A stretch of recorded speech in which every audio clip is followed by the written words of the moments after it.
Back in the summer, you were part of a We Want to Play crusade, and it was successful. Do you think there should be another crusade for athletes to get together and finally make some money off all these holiday jersey sales? Yours are flying off the shelf. Hey, Trevor, it's Josh from the Post and Courier. Earlier, Dabo was praising your ability to kind of be thick-skinned and not worry about what people online are saying. He referred to them as thumb gangsters. Where does that come from for you to be able to have that thick skin? And has he ever had that thumb gangster speech with you? Hey, Trevor, David Hale with ESPN. Sort of piggybacking on that a little bit. I know you talked about this before when you were kind of pushing the We Want to Play movement in August. The idea of like, when something comes up that you want to speak out about, you want to do it, but you're trying to do it from I guess a personal standpoint as opposed to speaking big picture.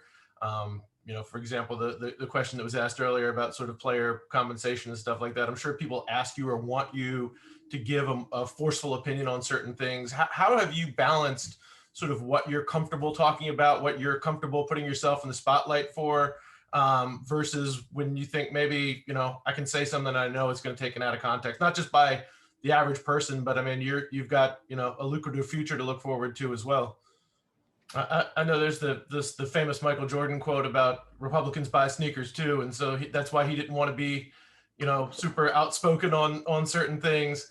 And I think that's probably the mindset that a lot of, mega famous athletes want to take.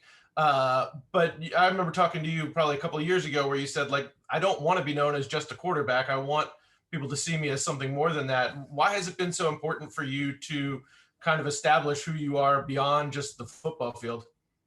I don't want to lead you too far down this, but you said you didn't want the We Want to Play movement to be politicized, and obviously you were requested to speak with the President of the United States during that time.